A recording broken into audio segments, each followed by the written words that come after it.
Oh my god, it's Ash.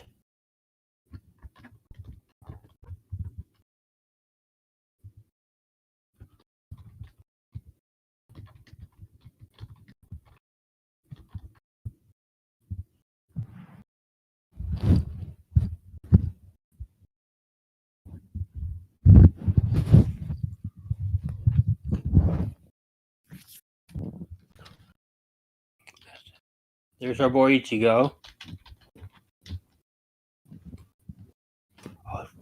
I hope King's alive.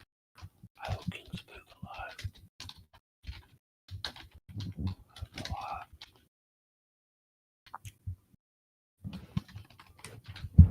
Hello? I'm the king. I'm the king. I'm the king of Memphis, Tennessee. I'm the king of wrestling, Tennessee. Please tell me no one heard that.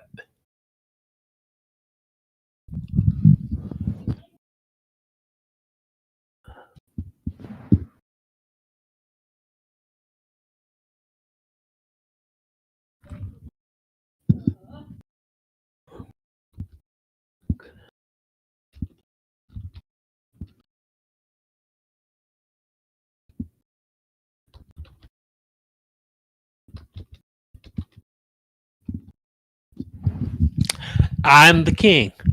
I'm the king. I'm the king of Memphis, Tennessee. I'm the king of wrestling, Tennessee. I knocked that Lawler out last week. I'm gonna knock him out again this week. I'm the king. I'm the king. And let me guess, people heard me right when I started, didn't they? You.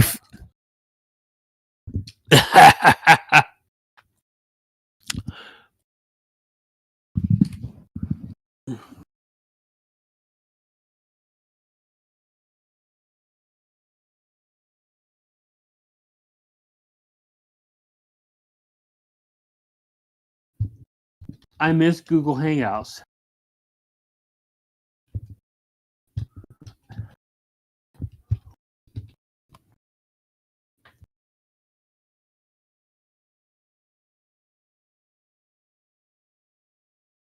Ugh.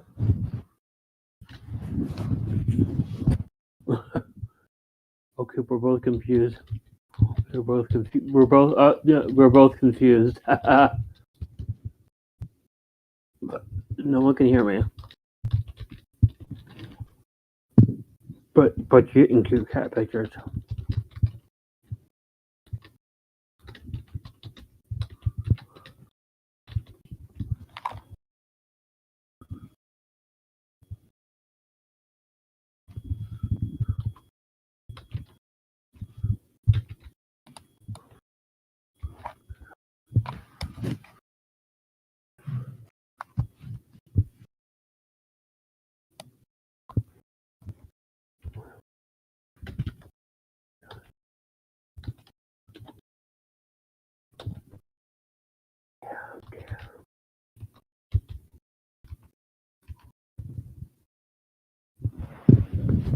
Wait, there were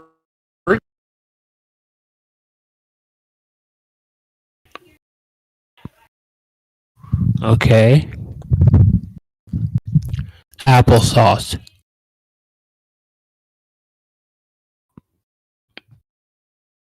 So should I start a Discord channel? How do I do that?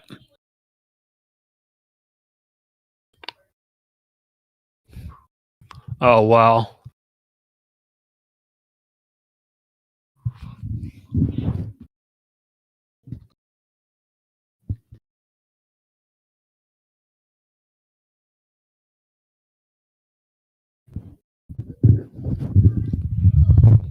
Ha ha.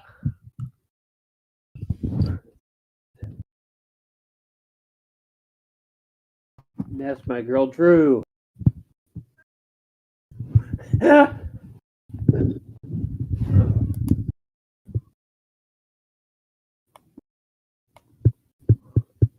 Oh, my chat went away. Where'd my chat go?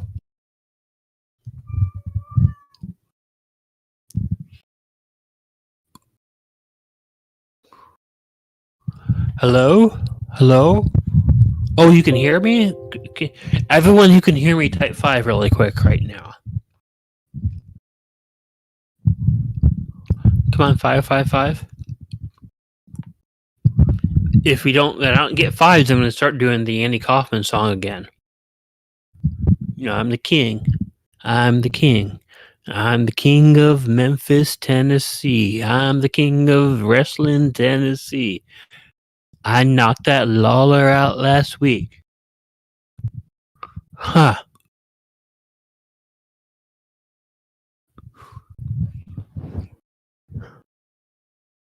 I'm sorry, man. I feel so bad right now. Maybe it has something to do with my sound settings.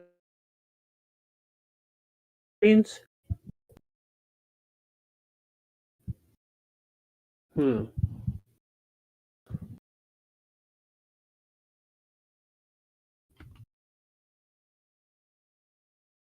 We are trying.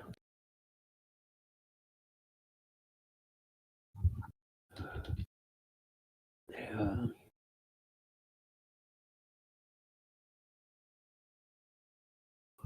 It says it's working.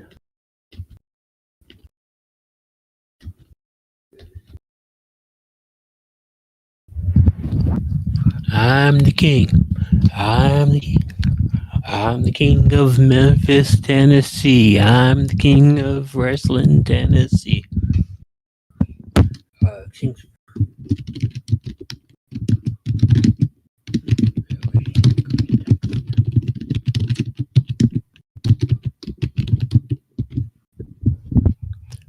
You can hear? Somebody can hear? Anybody can hear, type 5 for me so I know. Somebody, I mean, maybe we just know what's going on. A couple people said they can hear. Anybody can hear me, might hear my sister, I'm not sure. But if you can hear me, type 5.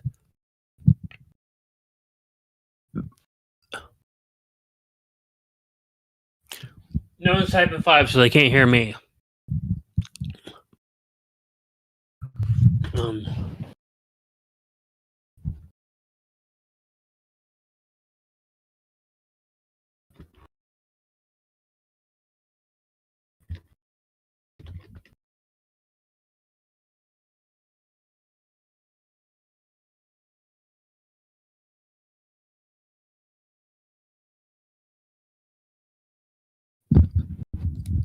so, Scooby, you can hear me?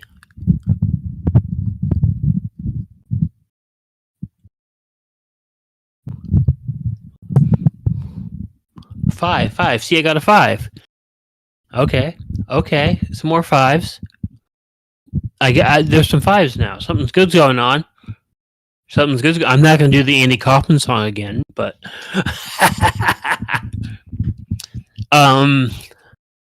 okay. This is looking pretty good. Although I'm thinking that we're probably maybe a little behind. A lot of 5s, a lot of 5s. Okay. Whatever was going on wrong seems to be going on good now. So, um, so you can hear me, Christina? Okay. You can hear. Am I live or am I like delayed?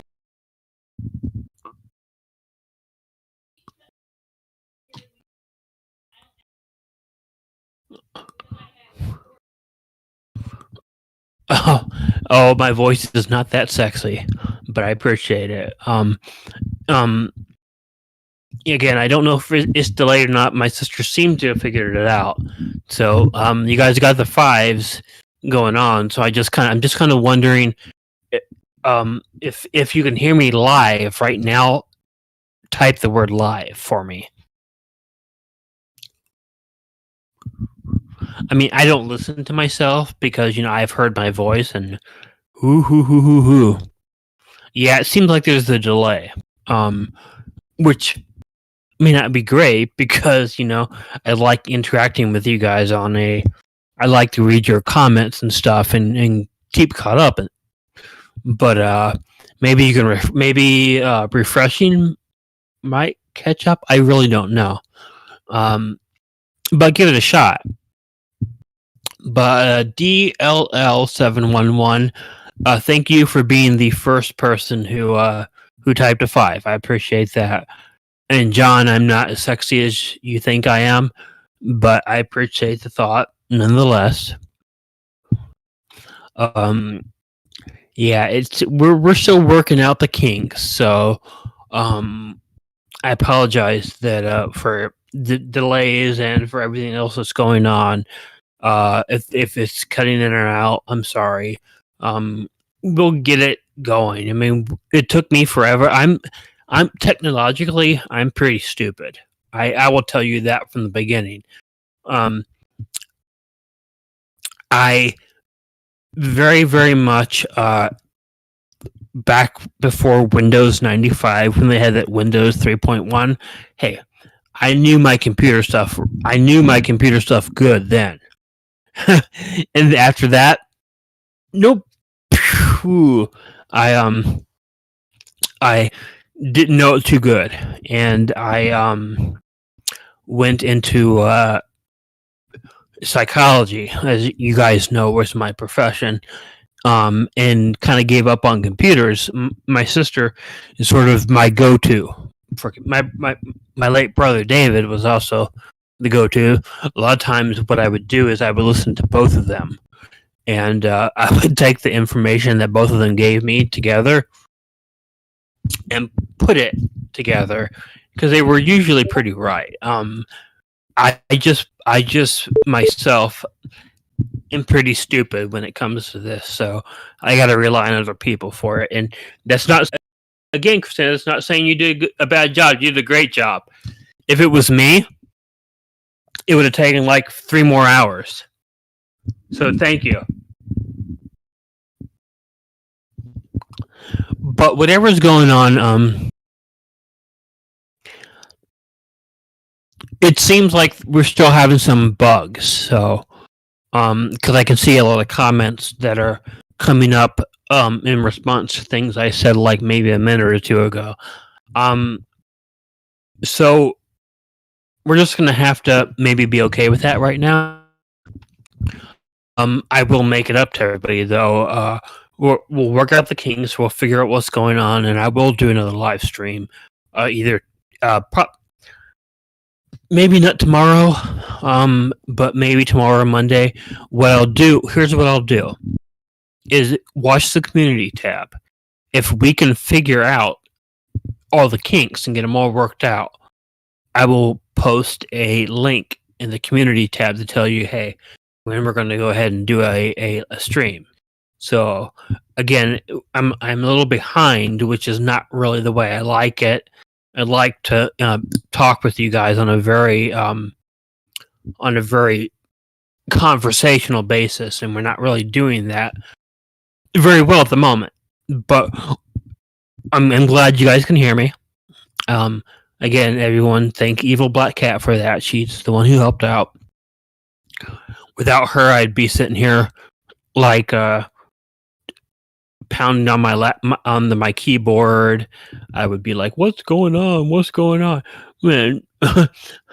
No, I don't honestly think I'm stupid. One thing the thing that I prize more than anything else in my life is my integrity. Um, if someone insults my integrity, I will. You will see me blaze into fury.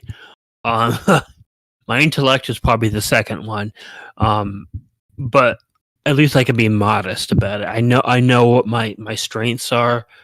I know the things that I'm good at, and the things that I'm not good at, and I can be honest enough to admit them. But yeah, technology is not my thing.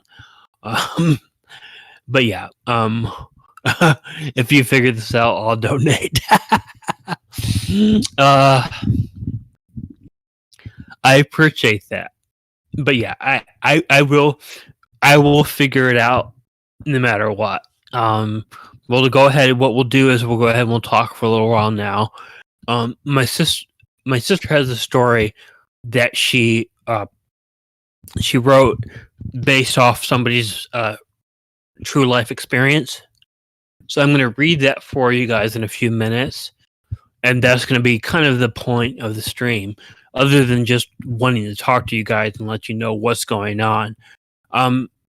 What I'm going to try to do going forward is have a stream done every Friday night around 8 p.m. Central Time. And the reason is that, and explain that I have always been a person who functions best under structure. And I've also been a person that loves school. And I love classes. And even after I graduate, I still take more classes. Now, I haven't had classes in a while now. It's been 6 years. So after I didn't have classes anymore, well, let's take a break here to say hello to a few people here.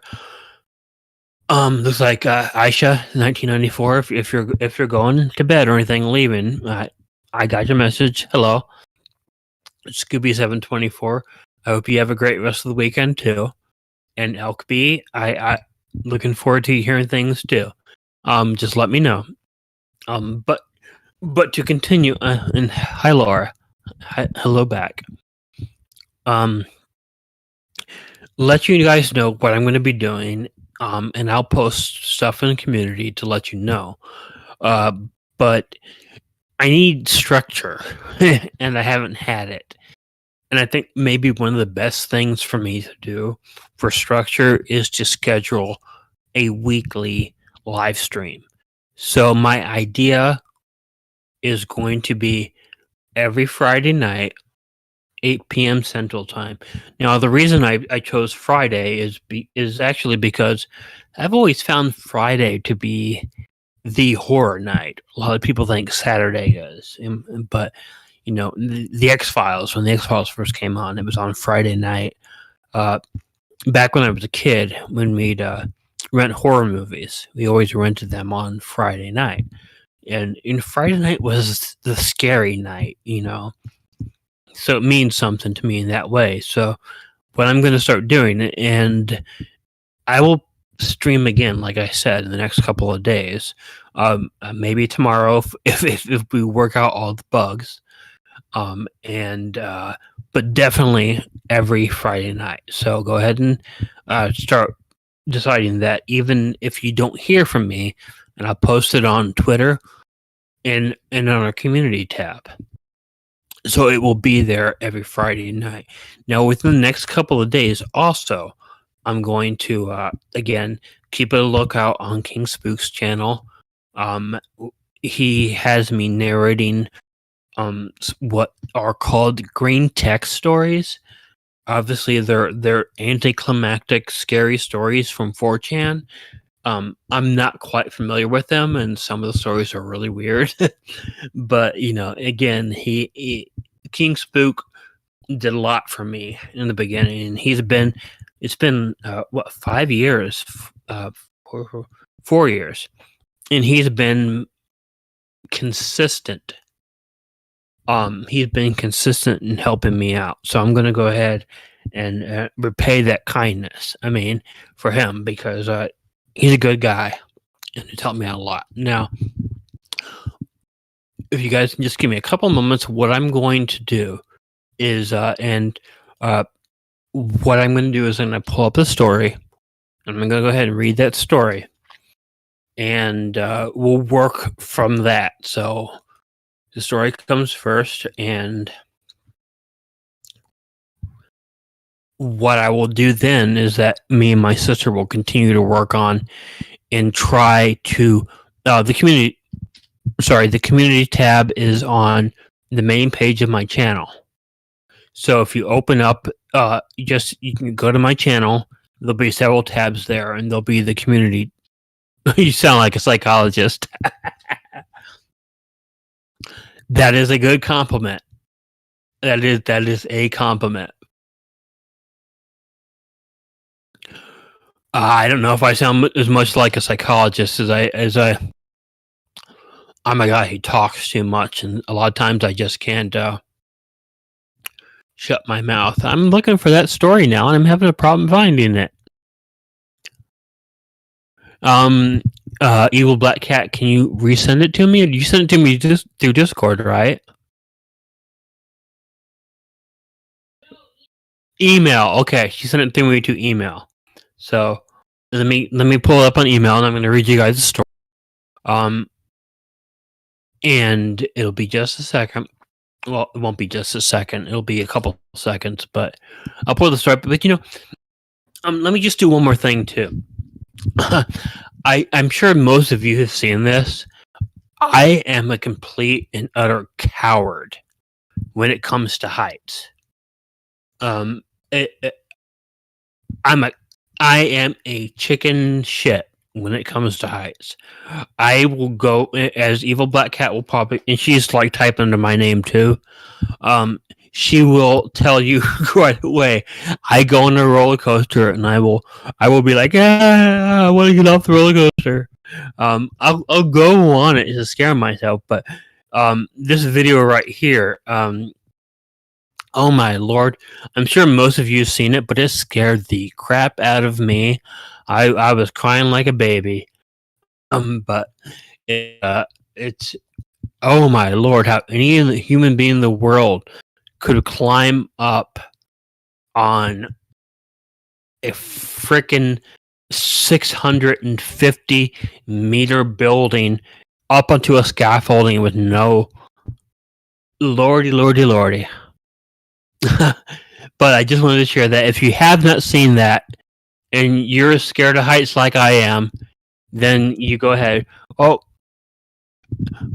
Matt, could you if it's a good story, could you send it? Can you send it to me? My email is foxbarking44@gmail.com. Does KOC have any dogs or cats only? We have one dog. She's a collie. Her name is Buffy. She is the biggest coward you ever known. She's lovable. But yeah, she's about what 10 years old, 10, 11 years old. But she's a sweetheart and stuff. And I don't know if I've ever put her as the outro for a video before, but maybe we'll take a video of her and do that. Now, as far as the story goes, this is actually a really nice story.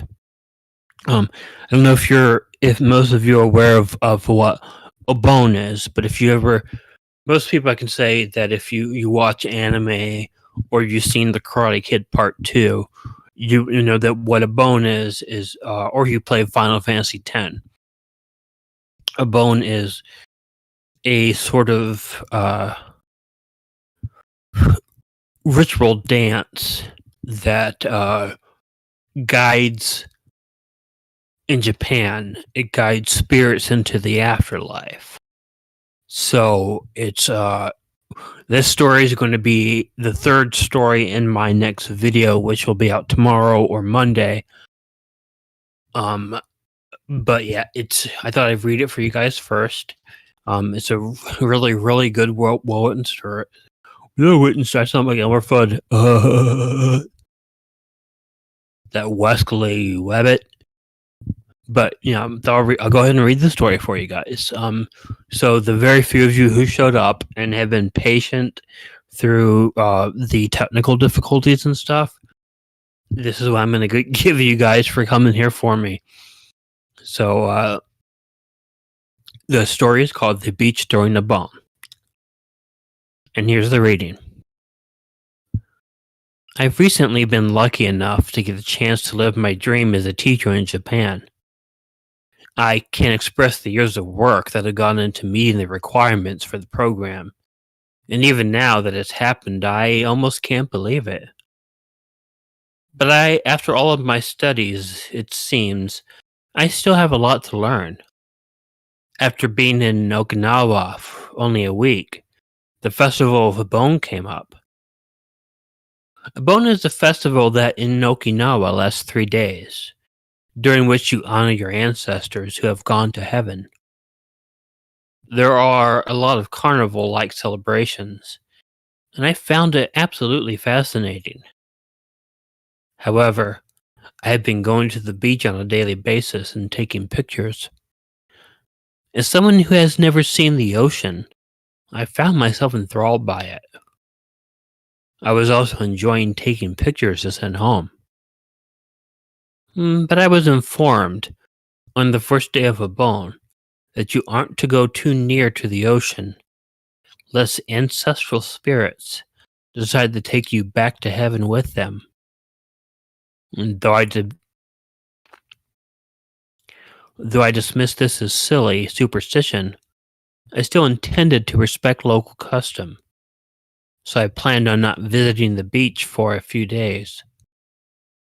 That night, however, after spending time at the festival events and helping to set up a shrine, I was walking back to the hostel where I was staying, and I noticed a few people along the shore. I found this curious, and I also noticed just how beautiful the moonlight shone on the water, and I just had to get a picture. I figured if these locals could go closer to the shore, then surely it was okay for me, right? I was texting with a friend back in the States and sent him a picture of the nighttime ocean, thrilled at how well my phone took pictures in low light. I got closer to the shore, but could still see no more than the silhouettes of the local by the water. I hoped they weren't going to be met with a foreign guy taking pictures on the beach. I sent a photo to my friend, asking if they could see any ghosts. I was really enjoying these late night shots and the odd spooky feel of the empty beach, where usually there would be many people going about their lives. I began to get closer to the water, my eyes on the phone screen and the pictures I was taking, rather than where my feet were going. A message came through as I shot another picture. Maybe the people on the beach are the ghosts. I laughed at this and snapped another photo, just as a shout came up from the beach. Fluent as I am, I had no idea what they were saying. It was then that I felt the water on my feet and a tug at the hem of my pants. I looked away from my phone and and, sm- and saw a small child reaching up and grabbing the leg of my pants. And they were naked, sopping wet with their hair in their eyes. Panic set in immediately. I dropped my brand new phone in the ocean as I shook the kid off my pant leg, turned and ran. Out of the corner of my eye, I saw an older man running toward me or maybe toward the kid. I wasn't sure, and I didn't stay around to find out.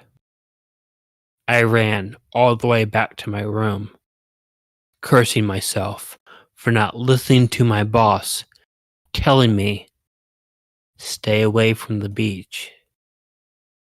Oh, what the hell was that? A prank on the foreign guy?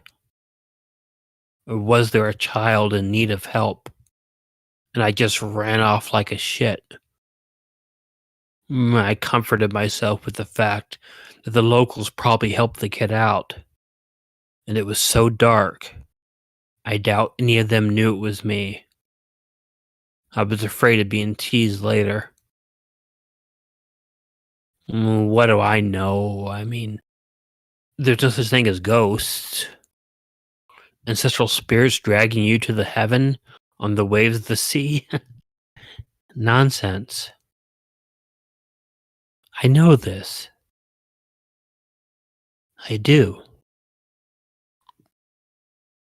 Don't I?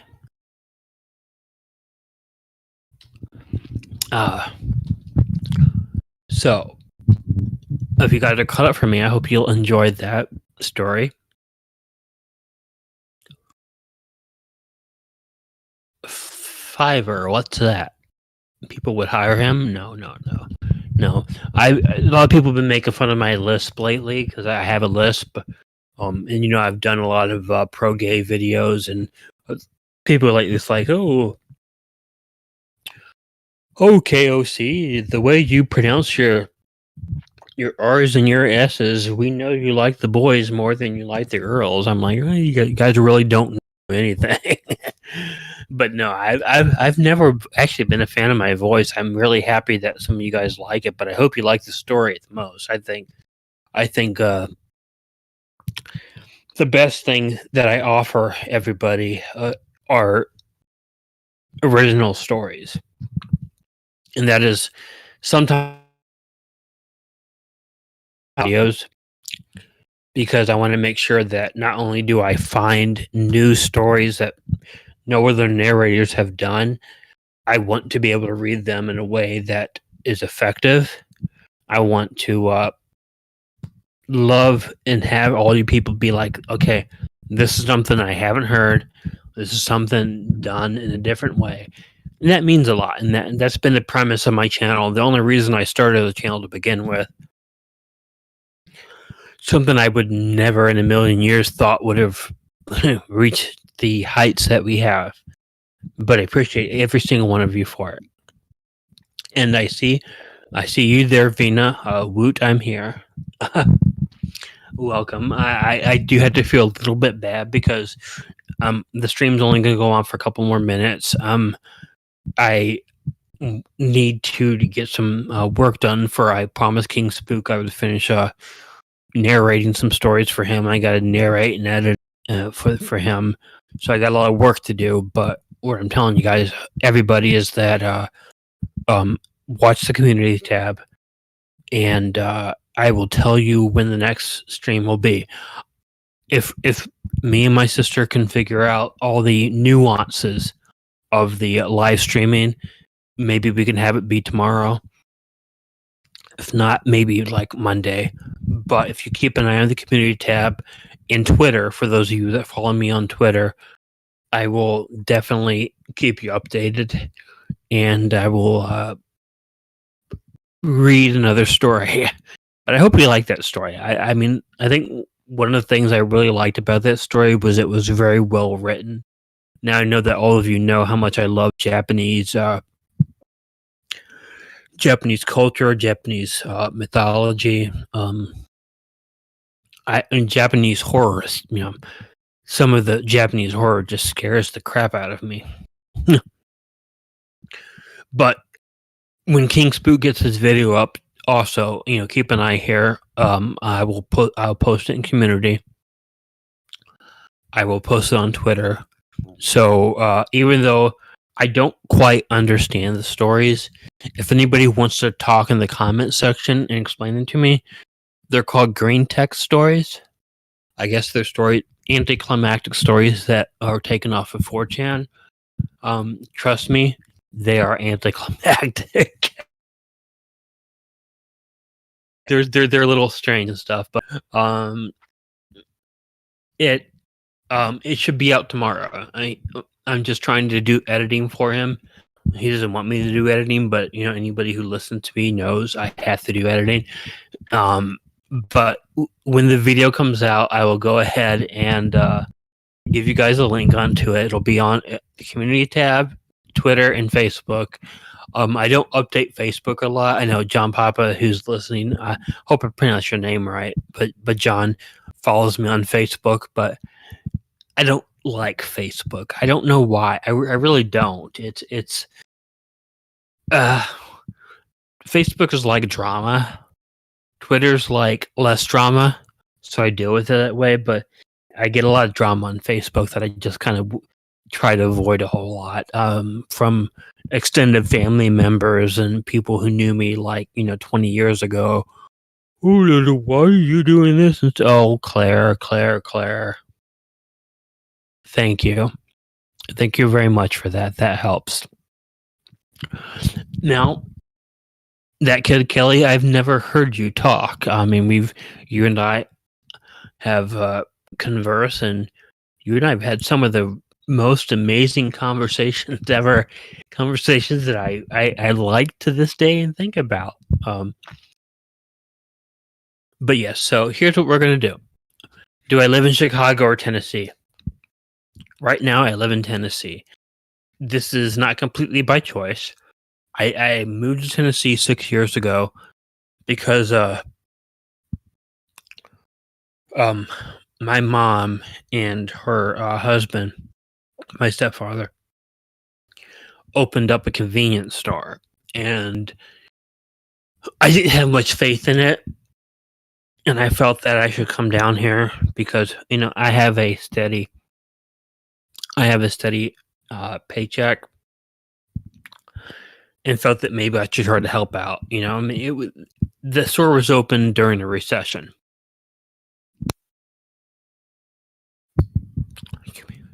So I wanted to help out, and I kind of got stuck here, and I'm not saying it in a bad way. Me and my sister, I live with my sister, or she lives with me. You can decide which way you want to do that. I paid the bills. I'm just being silly. No, but we have our cats. We have too many cats now. We didn't get the boys neutered in time. My brother, and most of you might know, my brother passed away in October, and he had 3 cats and stuff, and then my ex-fiance wanted to have another cat, so they got a cat, and that cat got the other one's pregnant, so we have 3 kittens right now. So on top of 8 cats that we already have, now we have 3 kittens. So as you know, most people have been voting. If you haven't voted yet, you can always go to my Twitter and vote on the name of the cat. I think the poll's still open. Sir Pounce is leading, right? Yeah, Sir Pounce is leading for his name, and everything. And hi, Diane. Hi, Diane. You got sound. It's not circle, and now you're leaving me. Did you miss me? Of course, I missed you. And a lot of times, when I didn't see you on the videos, I was worried. I was worried that my inconsistency was driving you away, which obviously it hasn't. That makes me very happy. I'm the king of telling people that, okay, I'm going to get this done this week. And I don't do it. But I got a little inspiration right now. I'm feeling really, really good. And so we're going to fix the bugs up, as, the quote says. So we'll try to, that's my sister typing, not me. She's the technology person. She knows it. So I'm going to go, but I'm going to leave you guys with the thought of, if you got stories, send them to me. If you're not following me on Twitter, follow me on Twitter, or keep an eye on the community tab. I will tell you exactly what's going on, and hopefully we'll get a stream going either tomorrow or Monday if we get the bugs out. And then what I'm going to do from now on going forth is going to be a stream every Friday because I want that structure. And once I get that structure back, it's going to really help me a lot to keep up on schedules and getting you guys a lot more videos. And I really, really love getting you guys videos. You guys are awesome. Okay, so anyhow, I love you all. Again, thank you all for being here. Claire, thank you 25 million times for the donation. It helps us out. We've been going through some issues right now, so it helps out a lot. Dan wants to know how old I am. Oh, lordy, lordy, lordy. I'm going to type my answer.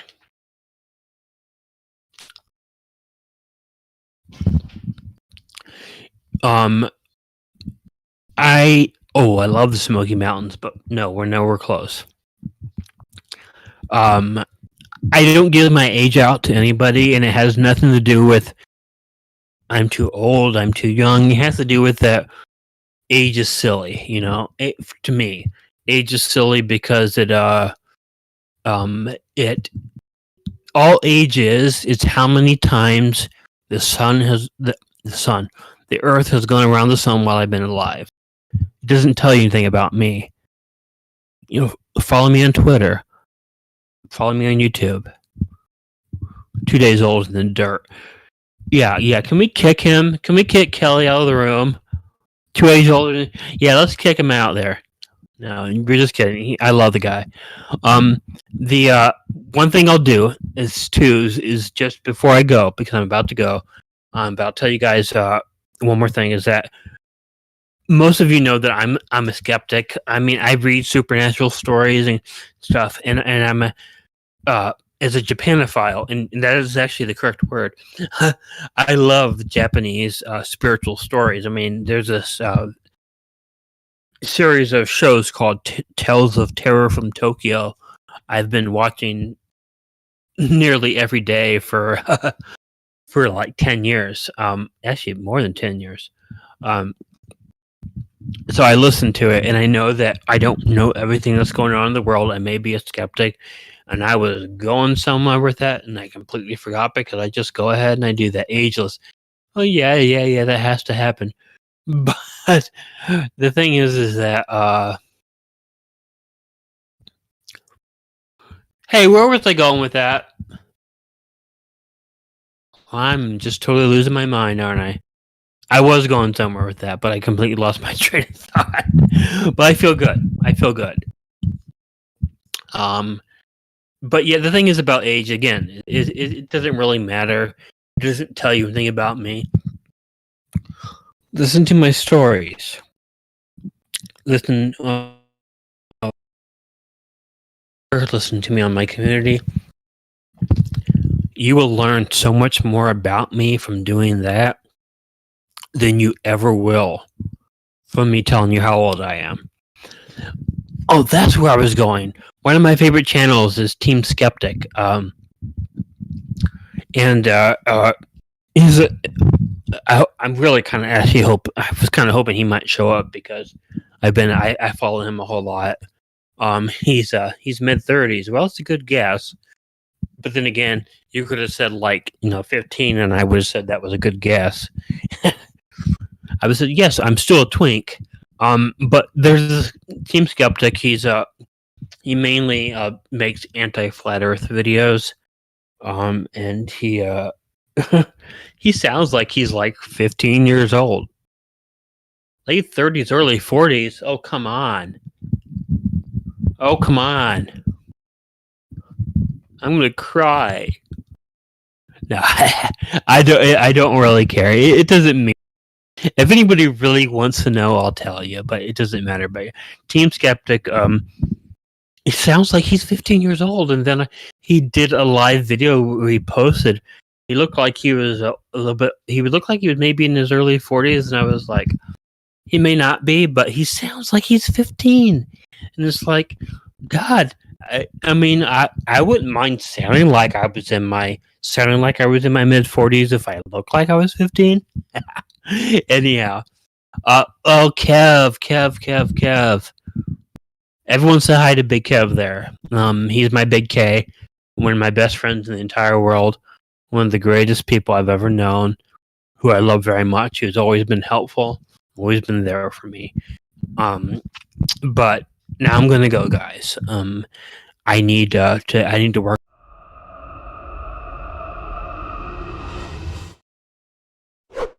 CPS workers of Reddit, what was the worst case you have seen?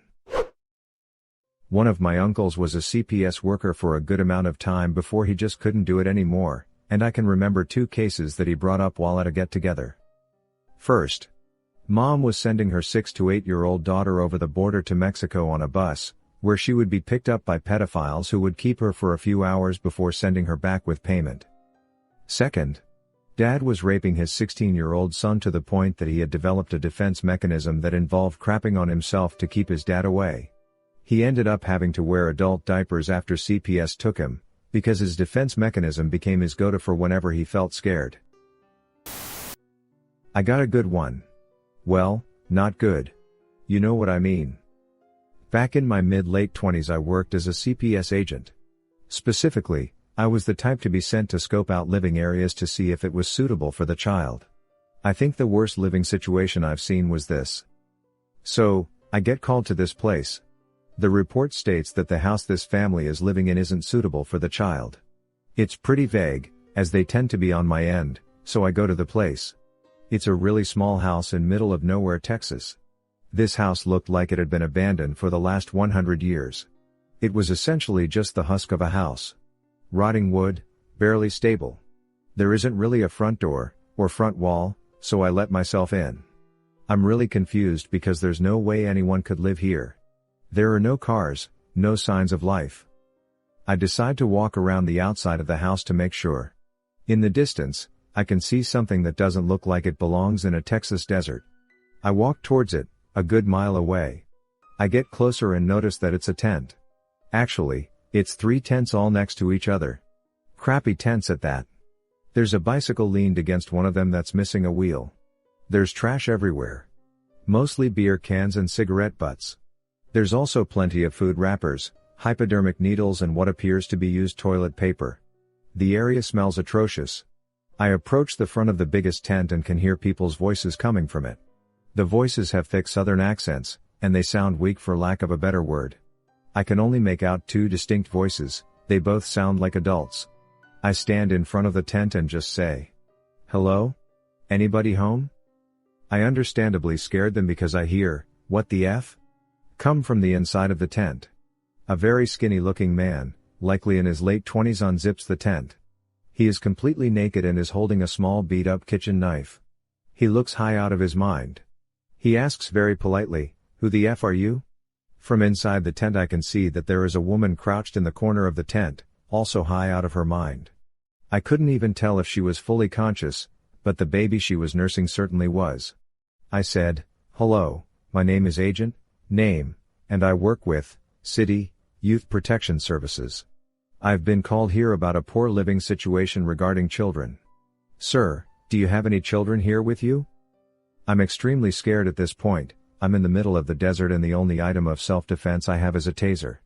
I try to keep my composure though. He lowers his knife and steps out of the tent. Still completely naked. He said, "F man, thought you were here with the government, here to take my kids and guns away. I'll give you a tour of the place if you want." I'm dumbfounded at this point, but I follow him as he walks over to unzip one of the other tents. Inside I see 2 children. One is unresponsive, laying face down in the corner of the tent, looks to be around 5 to 6 years old. The other one looks to be around 8 to 9, and is laying in the other corner playing with a tape Walkman without a tape or headphones in it. These were obsolete even back when this happened. I asked him if it was okay to ask his kids a few questions. He said, "They don't talk much but sure." I poke my head into the tent and ask the kid playing with the Walkman and ask, "Hey, what's your name?" He doesn't answer. I ask his assumed father if it's alright if I tap him on the shoulder to get his attention. He said sure, so I did. The kid looked at me with a blank expression on his face. I can immediately tell that this kid has severe developmental problems. I ask, "Hey friend, what's your name?" He doesn't respond. I then tap the other kid who's laying face down on a blanket. He turned over and his face was completely covered in bruises. Looked like he straight up went through a fight club. I asked him what his name was. He said Devin. I asked him where all of the bruises came from. He looked at his dad, then went back to going face down into the blanket and started sobbing. I couldn't get his attention anymore. I stood up from the tent and looked at the father. I asked him what was in the other tent. We started walking over to it. As we did, I noticed this horrible smell coming from it. He unzipped it and I saw a girl, couldn't have been older than 4.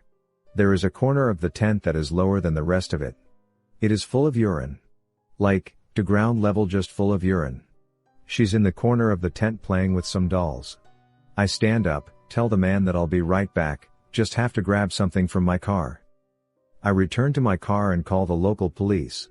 I tell them who I am and what the situation is. They asked if I felt safe stalling until the police showed up. I said yes.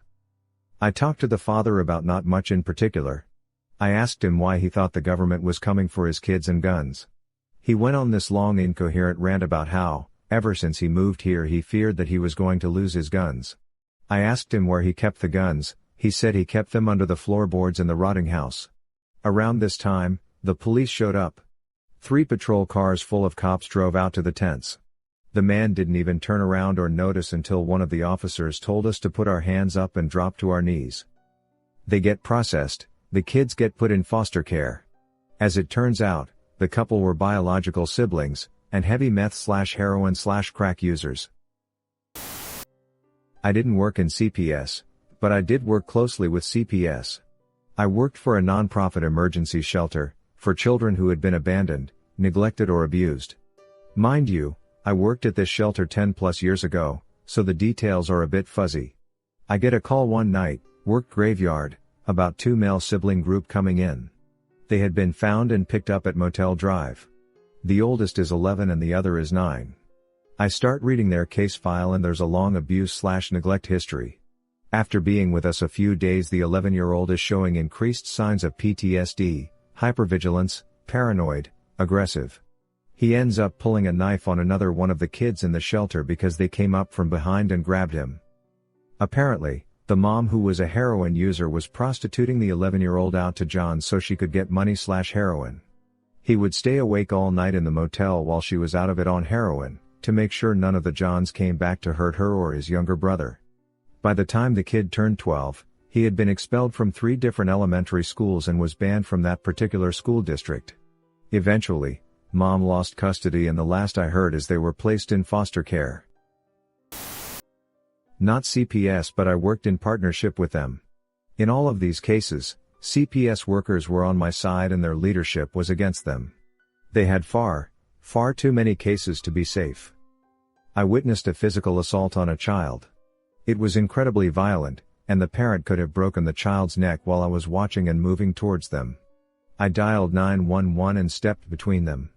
I was later reprimanded for putting myself at risk. If the parent was willing to do that in front of me, what were they doing when no one could see? The state did not move them into foster care because they were too old and the oldest kid could watch out for the younger. I had an 11-year-old threaten suicide and refused to safety contract. We called crisis intervention. They did not come out because if she didn't safety contract, there wasn't a bed within 8 hours or so that could take her. And if they came out, they were responsible for her. I stayed with the client for, I think, about 14 hours. I had a biofather return to the home after prison time for raping his daughter. They had the girls follow extensive safety procedures instead of telling the parents he couldn't return. There was likely a return to the sexual abuse. The state did not want to initiate a removal because she was old enough to learn to protect herself. I had a client with birth defects because he and his mother were the product of incest. The grandfather raped his much younger sister, the mom was the result, he raped her and my client was the result. He was following the pattern of sexually aggressive behavior and kept being returned from the facility where he was being treated. Right back to the family where he was being abused. It was absurd. As a side topic, if you're struggling with drug addiction and think you're still a good parent, you aren't. That's your addiction fooling you. Get your kids into therapy and let them live elsewhere until you get yourself clean. My case was slightly different from what many would think can be the worst. I had a report about an incorrigible child. Pretty normal stuff. Parents tried everything but they cannot control their child and are worried about the safety of the other children. This particular case was slightly different. The child and her two siblings were adopted by their grandparents. The grandparents stated that the one child, let's say her name was Ellen, was threatening to hurt her sibling and actually went as far to chase him around with a knife. Ellen was a 12-year-old at the time of this report. After further investigation and services with the family, I learned the full reason for the original adoption. When Ellen was younger, about 6, with her mother, she was being sexually abused by the mother's boyfriend.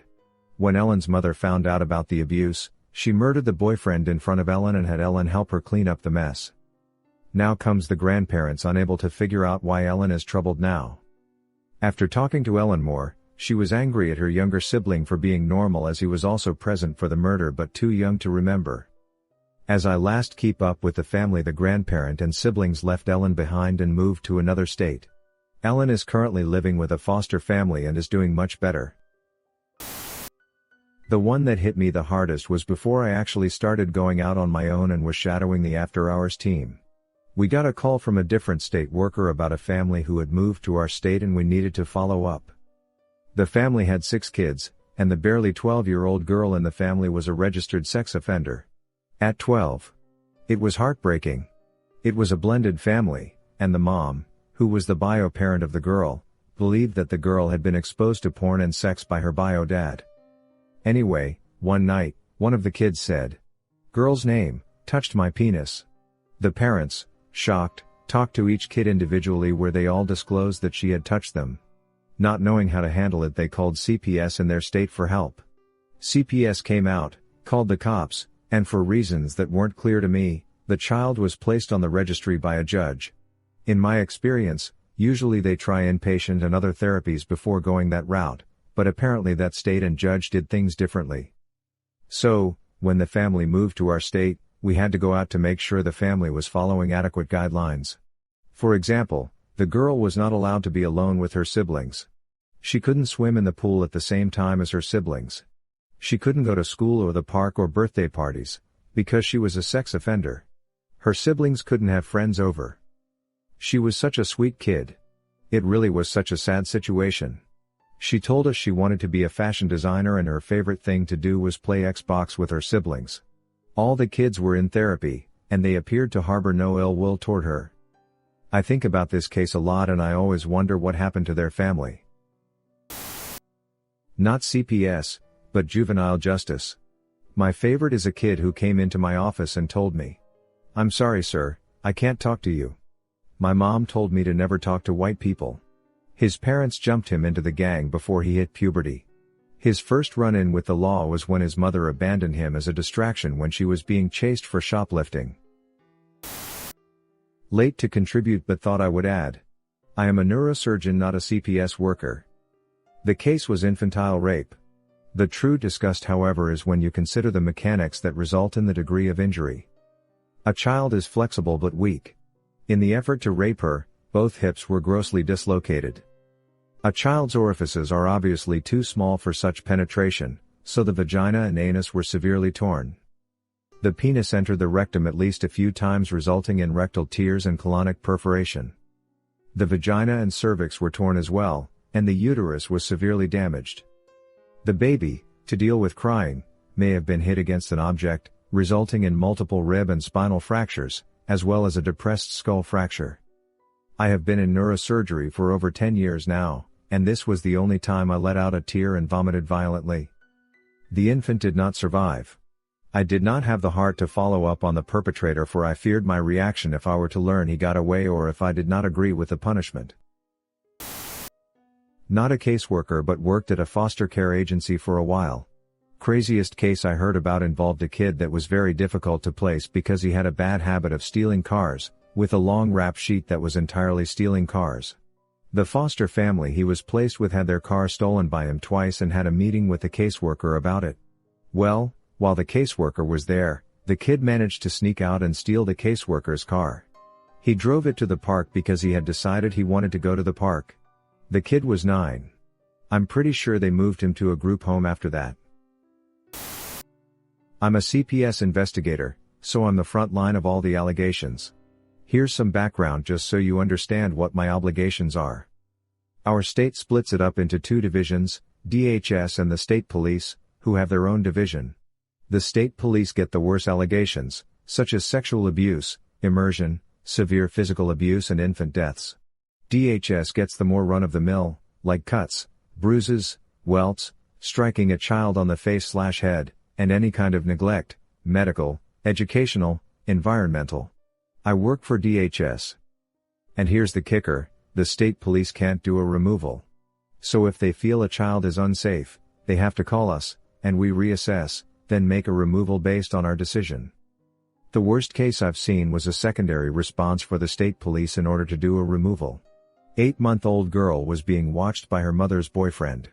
The mom drove rigs for a living, so she was gone for long periods of time. The baby pissed off the man enough that he dipped her. We call it baby dipping, it's a thing. Prepare yourself. He got water boiling and put it in the tub, then put the baby in the water.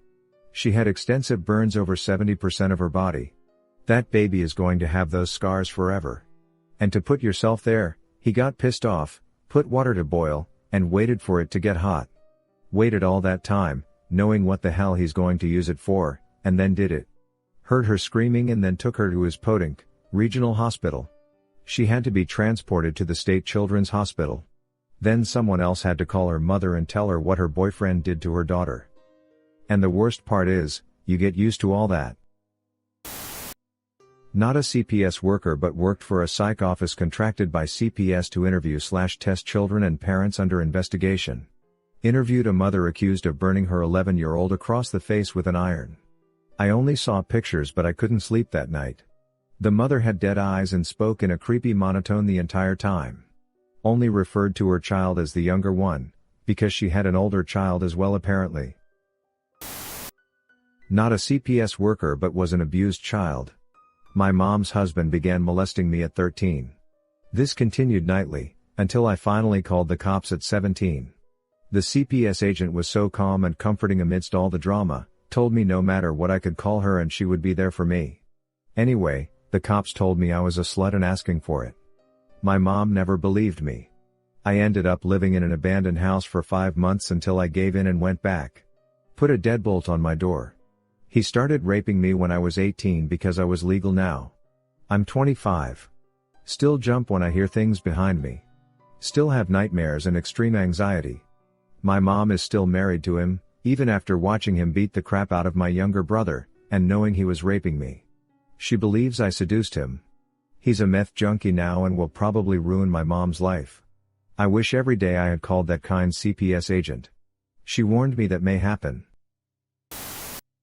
I've worked in child welfare for 7 years. I'm changing some of the details in the stories, so genders might not be right, ages may be off, just to keep confidentiality. Story 1. Toddler discovered covered in blood. Her bio-parent's partner had murdered bio-parent, then contacted one of their kids from a previous relationship, reason unknown. To help clean up? And then kills that kid. Then, apparently not giving a darn about the toddler, the partner kills themselves. Friends of the older kids came by a few hours later and were worried when no one answered the door. They could hear the toddler screaming inside and called the police. Police broke down the door and the little one ran to them, just covered in blood. Story 2. Sibling set of 5 was removed because of domestic violence arrest of the dad. 4-year-old is covered in bruises and it says learned he was regularly intervening when the dad was beating the mom and taking the mom's beatings. The girls were all wearing several layers of pants. Later, they learned the father was sexually abusing them and the girls were wearing layers of pants in the hopes that he would not sexually abuse them. The poor girls were like 9 and 10. 3-year-old's teeth were rotting out of his head from neglect and he had to have like 5 to 6 teeth pulled. I think the dad also killed one of the family's pets in front of the kids. He went to prison. Story 3. Dad gets released from prison, where I'm pretty sure he was raped because his personality was completely different according to family members, and proceeds to start beating and raping mom. She finally calls the police after a couple of months and gets him out, but doesn't end up being cooperative. Very common due to the trauma of the abuse. And the charges are dropped. Mom never gets treatment for the trauma she experiences and ends up acting very erratic around her children. She threatens to stab them while brandishing a knife, screams at them, the works. One of the kids responds very poorly and starts being violent towards other people. She was little, 7 or so. She tried to strangle an elderly family member. She threw a toddler into a wall. She strangled a cat and stomped another cat to death. Finally, a family member has enough and child welfare steps in. By the time I got the kid, she'd been in group homes for years. Eventually we got her into transitional housing and she finally stopped attacking people and destroying property. Story 4. Report comes in because a 3-year-old had an STD and they come to find out, Dad had been sexually abusing all 5 children. I think the oldest was 8 and the youngest was a baby. I learned what decreased anal folds means and I wish I never learned about it. I wish I could say those kids were all doing better now, but the 2 still in my unit, are in group homes and have serious mental health issues. Story 5. This one wasn't mine, but a police officer responded to a frantic 911 call from a woman. He arrives on scene and the woman, aunt, had discovered a 3-month-old infant being raped by her father with the child's 13-year-old brother also naked in the room. Apparently, the father had been forcing the 13-year-old to have sex with the baby too. I don't work for CPS but my girlfriend used to work for them as a receptionist/filing clerk. Someone got drunk and left their kid in a baby carrier on top of a stove. The burner was not all the way off. She quit after she had to make copies of all the documents with read photos on that case.